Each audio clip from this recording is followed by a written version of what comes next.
looking at your bio, I was so interested by how many different cultures you have studied and different paradigms of medicine in those cultures. How does that shape what you do and how you look at medicine?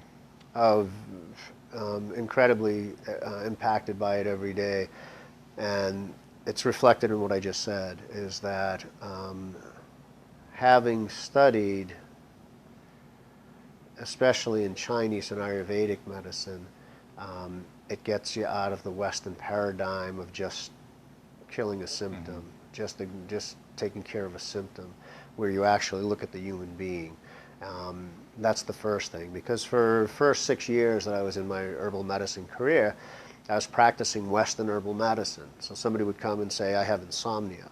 And I would hit them with valerian, skullcap, passion flower, chamomile, all the herbal sedatives that I was taught about. And most of the time they would work because they're great magic bullets. And then sometimes they wouldn't work. And I would say to myself, what am I missing? A couple of times, these things that have worked 100 times over are not working. Why? It's not, and I'd go back to the books and I'd say, well, those are the right herbs that you're supposed to be taking for insomnia. But then Chinese medicine teaches you that 5 different people with insomnia have to be treated in 5 different ways depending on the nature of their insomnia. And so you start looking at, you have a different paradigm at looking at a human being. So that's the first thing. The second way that it impacts, has impacted me or influenced the way I work is in Western medicine, you really have to wait till something's wrong before you do something. You go to a doctor and you just walk in the office and you have no symptoms and you say, hey, can you tell me what I can do? And, well, what's wrong with you? Well, nothing's wrong with me. I would like to be healthier. Well, are you eating well? No, I think so. Are you exercising? Well, not as much as I could. Well, make sure you're eating good and exercise good, and that's it. That's the end of the story. In both Ayurvedic and Chinese medicine, Ayurveda being literally the oldest form of medicine on the face of the earth, Chinese medicine probably the second oldest form of medicine on the face of the earth, the highest ideal of both systems are to use herbs and diet and lifestyle to promote a long, healthy, happy life filled with vitality, not filled with infirmment at the end of your life. So they use herbs almost on a daily basis as a part of diet, as a part of supplements. If it's in China, if it's raining outside and cold and rainy and damp, you're going to drink a cup of hot ginger tea. If you have a baby, and the woman right after she has a baby, she's going to be cooked a stew, or a lamb stew, with dangui and peony and different herbs to help rebuild and replenish the blood that she lost during the birthing process. And to start that replenishment process, not because anything's wrong, because that's what you have to do, because you just had 9 months of cannibalization of the baby on you, so now you have to take herbs to build yourself back up.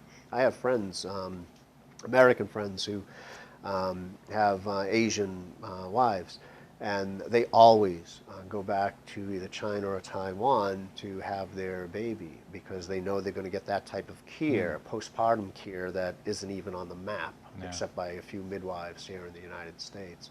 So those are 2 major departures that traditional herbal medicine, especially Chinese and Ayurvedic, kind of depart from the Western paradigm of, you have a fever, let's shut it off. You have a pain, let's kill the signal, not figure out why you have the pain and what we have to do in order to fix that so you don't have it in the future, but just kill the signal so you don't feel the pain. It's a very, very bad paradigm, because what that does, every signal is a signal that something's up with the body that you have to pay attention to. If it's an ache, if it's a pain, if it's a spasm, if it's a spasm, anything. It's a sign that something's going on.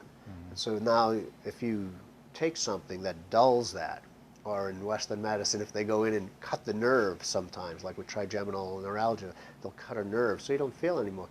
That's just a sign and symptom of something going on. That's not correcting the problem. It's just the opposite, and you're just letting people ignore the signals that their body's sending them.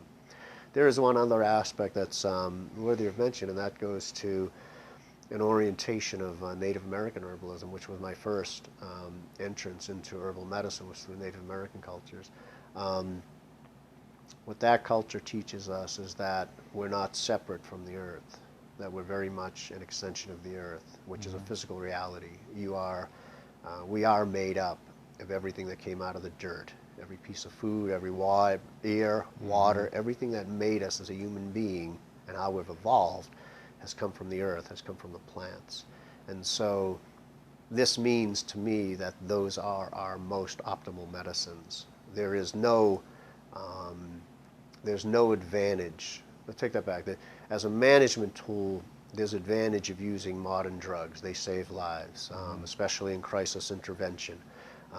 But in most cases, when you're talking about health care, they really have very little place in healthcare because most often they're taking the place of what the body should be doing naturally rather than trying to promote what the body should be doing naturally. And it's a totally different paradigm. But the fact that this connection with the environment, that if we destroy the environment, we destroy ourselves.